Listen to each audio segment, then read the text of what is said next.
And now, raise a glass, as we proudly continue our tradition of raising a glass and toast to the First Amendment and to the President of the United States. Here we go. Ladies and gentlemen, President Joe Biden.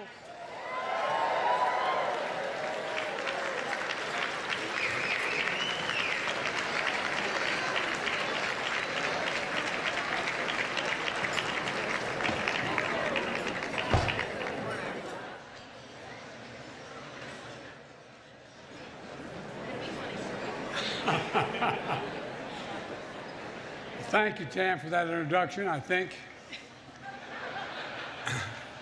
Let me start on a serious note. Jill, Kamala, Doug, and I, and members of our administration, are here to send a message to the country and, quite frankly, to the world. The free press is a pillar, maybe the pillar, of a free society, not the enemy. Thomas Jefferson wrote, you all know this quote. Thomas Jefferson wrote, "We're left to me to decide whether we should have a government without newspapers or newspapers without a government. I should not hesitate to prefer the latter." To Evan's parents, Ella, Mikhail, and sister Danielle, as I've told you in person, we, not just me, we all stand with you. Evan went to report in Russia to shed light on the darkness that you all escaped from years ago. Absolute courage. A handwritten letter from prison to his family, Evan wrote, quote, "I am not losing hope." In an interview, his mom, Ella, said, "One of the American qualities that we absorbed is to be optimistic. That's where we stand right now." To the entire family, everyone in this hall stands with you. We're working every day to secure his release, looking at opportunities and tools to bring him home. We keep the faith. We also keep the faith for Austin Tice. His mom, Deborah, is here tonight. She knows from our several conversations, the conversations with me and my senior staff, we are not giving up. As I told you at this dinner last year, as I told you in the Oval Office, you raised an incredible son. When he was a kid, he was an Eagle Scout, a big brother, a born protector, a U.S. Marine, 3 tours in Iraq and Afghanistan. Austin was a fearless journalist and a future lawyer. As a consequence of Austin showing the world the cost of war, he's been detained in Syria for nearly 11 years. It's simply wrong, it's outrageous, and we are not ceasing our effort to get him, find him, and bring him home. Tonight, our message is this: journalism is not a crime. Evan and Austin should be released immediately, along with every other American held hostage or wrongfully detained abroad. Paul Whelan, unjustly held in Russia for more than 4 years, whose brave sister I've met with and whose family has never quit fighting for Paul. And I promise you, neither will I and neither will this administration until we get him home. And there are other Americans being unjustly held in Iran, Venezuela, China, and elsewhere.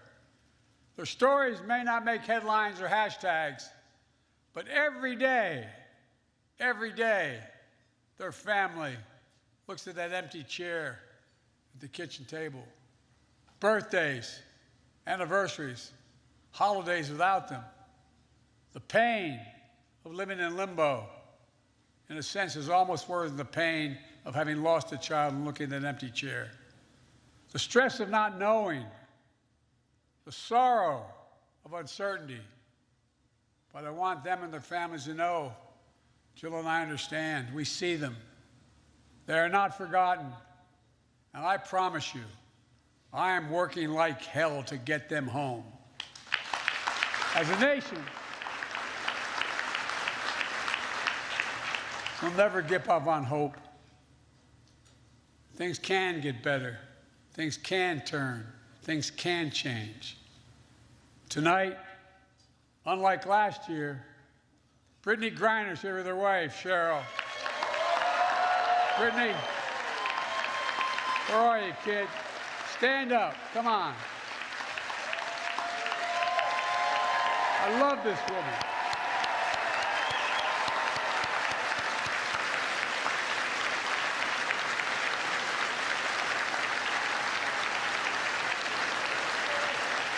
Love you, Brittany.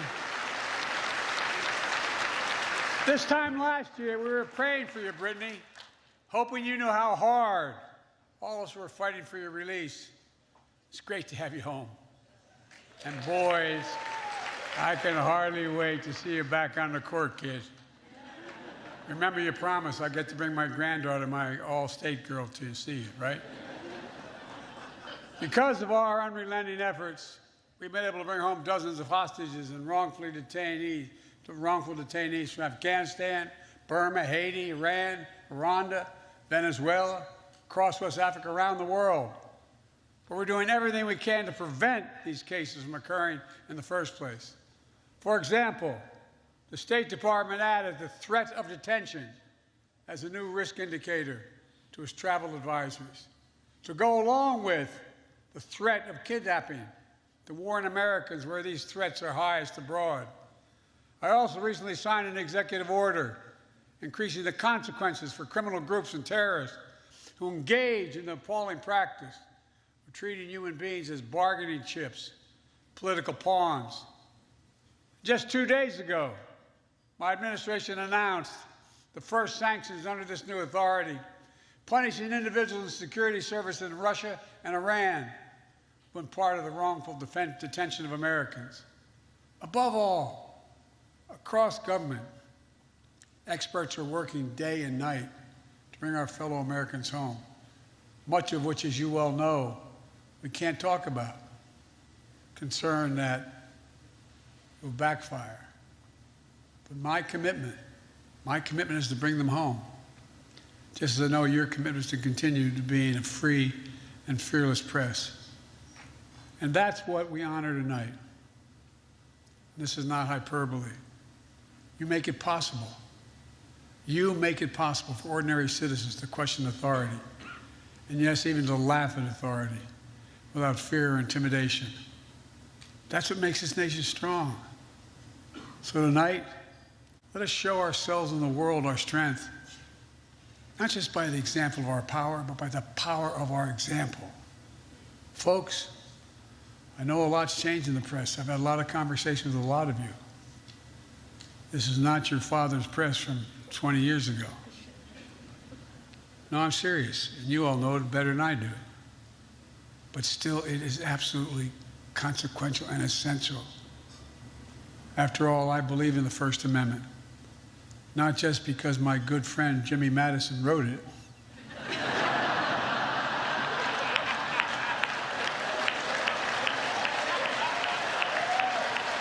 Look, in a lot of ways, this dinner sums up my first 2 years in office. I'll talk for 10 minutes, take 0 questions, and cheerfully walk away.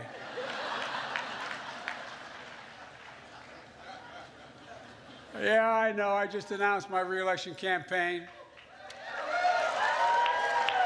Some of you scooped that I'd announced in the video. But really, you really all thought in your heart that I just blurted out, didn't you? We tried. And look, I get that age is a completely reasonable issue. It's on everybody's mind. And everyone, by everyone I mean the New York Times. Headline, Biden's advanced age is a big issue. Trump's, however, is not. Sorry, that was a New York Times pitch spot. I apologize. I love that guy. I should do an interview with him. You might think I don't like Rupert Murdoch. That's simply not true. How could I dislike a guy who makes me look like Harry Styles? You call me old. You say I'm over the hill. Don Lemon would say that's a man in his prime.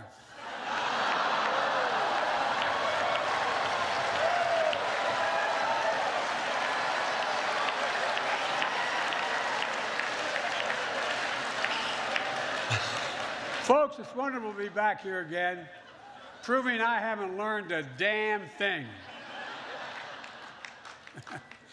I want everyone to have fun tonight, but please be safe.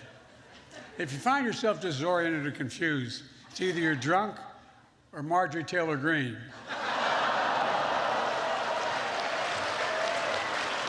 Tam, thank you for hosting us. I love NPR.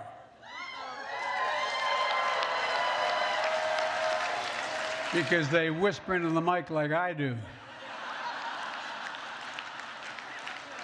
But not everyone loves NPR. Elon Musk tweeted that it should be defunded. Well, the best way to make NPR go away is for Elon Musk to buy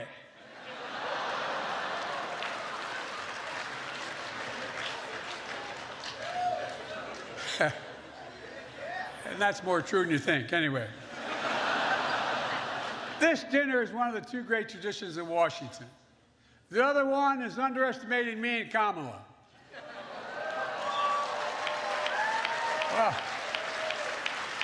Well, the truth is, we really have a record to be proud of. Vaccinated the nation, transformed the economy, earned historic legislative victories and midterm results, but the job isn't finished. I mean, it is finished for Tucker Carlson. What are you wooing about like that? Like you think that's not reasonable? Give me a break. Just give me a break. Look, like I often say, don't compare me to the almighty, compare me to the alternative. We added 12 million jobs. That's just counting the lawyers that defended the president. Had Ron DeSantis, I had a lot of Ron DeSantis jokes ready. But Mickey Mouse beat the hell out of me, got there first. Now look, can't be too rough on the guy. After his re-election as governor, he was asked if he had a mandate. He said, hell no, I'm straight. I'm straight. I'll give you time to think that one through.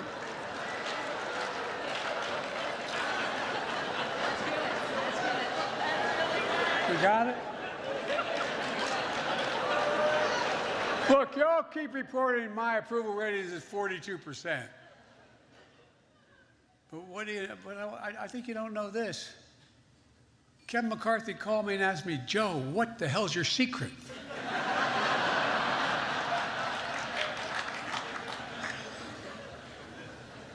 I'm not even kidding about that one. The Speaker's trying to claim a big win this week. But the last time Republicans voted on something that hapless, it took 15 tries. That was good. Look, it's great the cable news networks are here tonight. MSNBC owned by NBC Universal. Fox News owned by Dominion Voting Systems.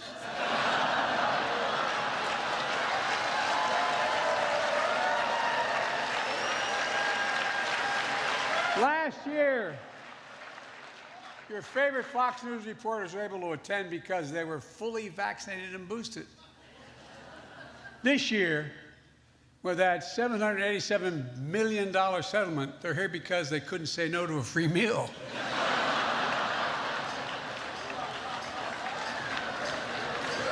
And hell, I'd call Fox honest, fair, and truthful, but then I could be sued for defamation.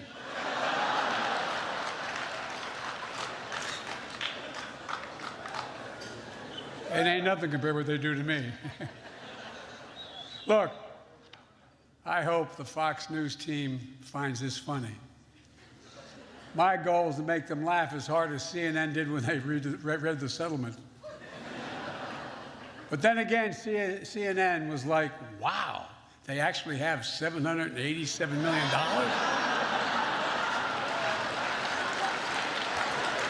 Whoa. Folks, I go where people are, The Daily Show. Roy's a great guy. He once dubbed me the Jay-Z of Delaware. Don't let that look in your face you did. Tonight he asked me to keep it short. Even offered me $10 if I'd keep it under 10 minutes. That's a switch, a president being offered hush money.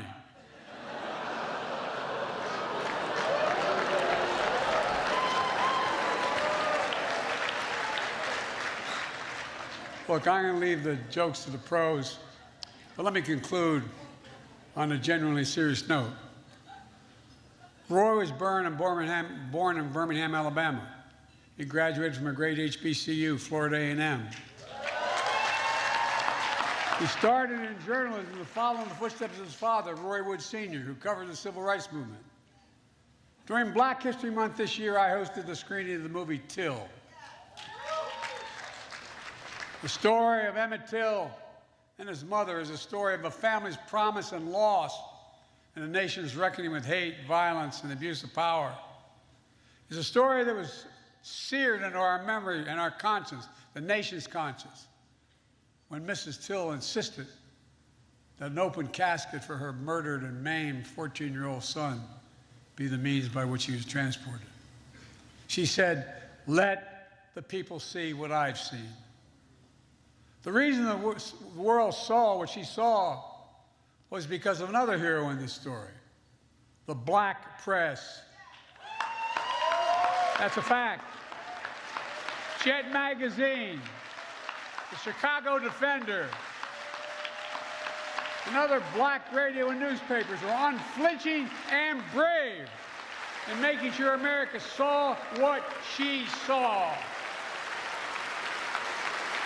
And I mean it.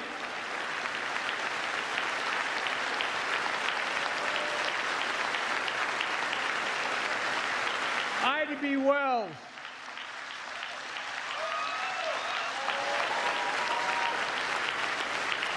Wells once said, and I quote, "The way to right wrongs is to turn the light of truth upon the wrongs."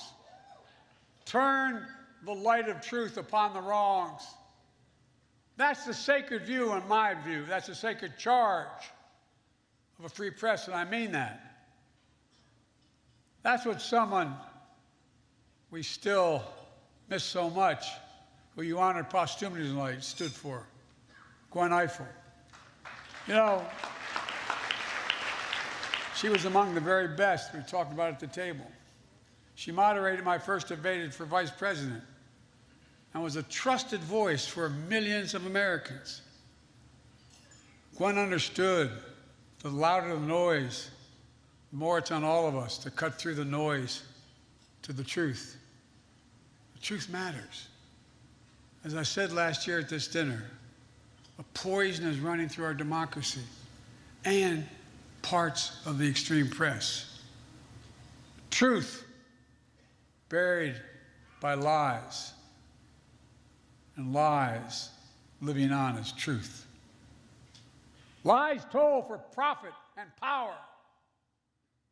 Lies of conspiracy and malice, repeated over and over again, designed to generate a cycle of anger, hate, and even violence.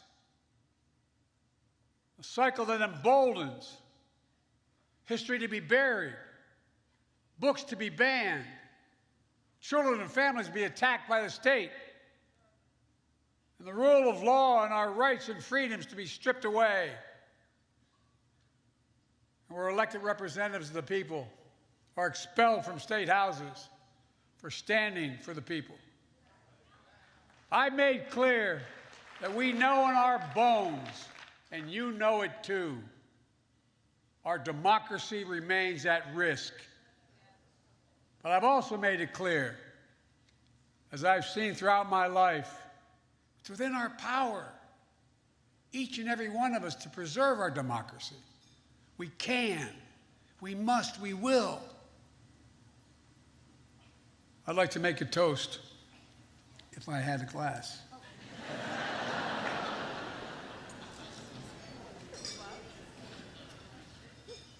My grandfather, Ambrose Finnegan, said, if you ever make a toast without looking, you got to hold it in your left hand. Y'all think I'm kidding, I'm not. I'm probably the only Irishman you've ever met who's never had a drink in his life. Anyway, I'd like to make a toast, seriously. At this inflection point in history, let us commit there will be a nation that will embrace light over darkness, truth over lies, and finally, restore the soul of the nation. Hear, hear. Ladies and gentlemen, can I give you that? Yes. I'm going to turn this over to Roy. Roy, the podium is yours. I'm going to be fine with your jokes, but I'm not sure about dark Brandon.